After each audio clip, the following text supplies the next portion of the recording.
আরজিকর কাণ্ডের ঘটনা কি নতুন দিকে মোড় নিতে চলেছে? সম্ভবত তাই।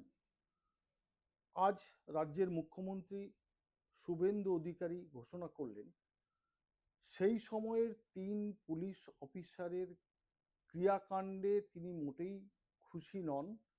তাই এই ৩ জন অফিসারকে সাসপেন্ড করা হয়েছে। কে কে সাসপেন্ড হলেন?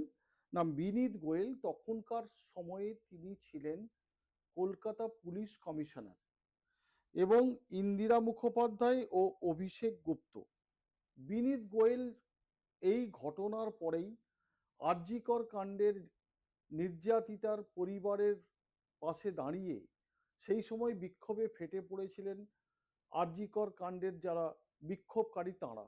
তাদের বক্তব্য ছিল যে বিনীত গোয়েল তদানীন্তন পুলিশ কমিশনার যে সিদ্ধান্ত নিয়েছেন তা মোটেই একদমই সঠিক নয়, পুরোটাই ভুলে ভরা। এই হিসেবে বিনীত গোয়েল এতটাই চাপে পড়ে যান যে তখন মুখ্যমন্ত্রী ছিলেন মমতা বন্দ্যোপাধ্যায়, বাধ্য হন যে কলকাতা পুলিশ কমিশনারকে সরিয়ে দিতে। সেই বিনীত গোয়েলকে সরিয়ে তিনি অন্য জায়গায় নিয়ে গেছিলেন, এবং অভিষেক গুপ্ত তখন ছিলেন ডিসি নর্থ, এবং ইন্দিরা মুখোপাধ্যায় তখন ছিলেন ডিসি সেন্ট্রাল। এ দুজনকেও তখন সরিয়ে দেওয়া হয়। কেন না, বিক্ষোভকারীদের বক্তব্য ছিল এদের ভূমিকা, এই বাকি দুজনেরও ভূমিকা মোটেই সুবিধাজনক নয়, এবং এও তারা বুঝিয়েছিলেন যে যা ঘটেছে তার মূলে সঠিক তদন্ত এরা মোটেই করেননি, যার জন্যই এদেরকে সরিয়ে দেওয়া হয়েছিল। এবং সেই মুখ্যমন্ত্রী শুভেন্দু অধিকারী আসার পর তিনি আগেই জানিয়ে দিয়েছিলেন যে আরজিকর কাণ্ডের যে ফাইল আপাতত বন্ধ আছে সে ফাইল খোলা হবে। যদিও এই ফাইলটি এখন সিবিআই তদন্ত করছে আলাদাভাবে।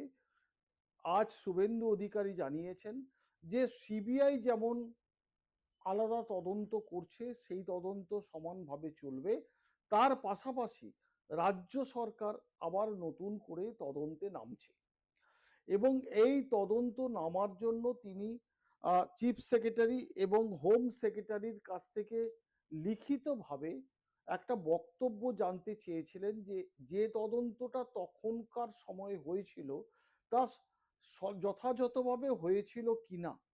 তারা দুজনেই আজ লিখিতভাবে জানিয়ে দেন যে না, সেই সময়ের যে তদন্ত হয়েছিল তা মোটেই সুবিধাজনক অবস্থায় ছিল না, এবং বলতে গেলে পক্ষপাতিত্বের চূড়ান্ত রূপ নেওয়া হয়েছিল। যাই হোক, শেষ পর্যন্ত এটুকু বলা যেতে পারে যে নির্যাতিতার মা, অর্থাৎ বর্তমান পানিহাটির বিধায়ক রত্না দেবনাথ, মুখ্যমন্ত্রী শুভেন্দু অধিকারীর এই সিদ্ধান্তে তিনি দারুণ খুশি। সেই সঙ্গে তিনি জানিয়েছেন যে আমি চাই যে এই শুধু তদন্ত করলেই হবে না, তার সঙ্গে আরও কিছু কিছু পদক্ষেপ নিতে হবে। বিশেষ করে তখনকার সময়ের যিনি বিধায়ক ছিলেন নির্মল ঘোষ, সোমনাথ দাস ও সঞ্জীব মুখোপাধ্যায়কে অবশ্যই গ্রেপ্তার করতে হবে এবং তাদের জিজ্ঞাসাবাদ করতে হবে। শুধু তাই নয়, সেদিন ডিনার যারা করেছিলেন তার মেয়ের সঙ্গে, যারা ওই সময় ওনার সঙ্গে ছিলেন, অর্থাৎ যাকে ধর্ষণ করে খুন করা হয়েছিল, সেই ডাক্তারের সঙ্গে সেদিন যারা রাত্রে ডিউটিতে ছিলেন তাদেরকেও তদন্তে আনতে হবে এবং তাদেরকেও জিজ্ঞাসাবাদ করতে হবে।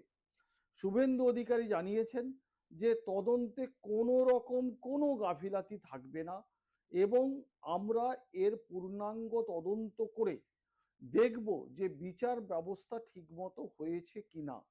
যাই হোক, এই পর্যায়ে যে দাঁড়িয়েছে এটা পরিষ্কার যে এবার আরজিকর কাণ্ডের নতুন মোড় নেওয়া শুরু হয়ে গেল।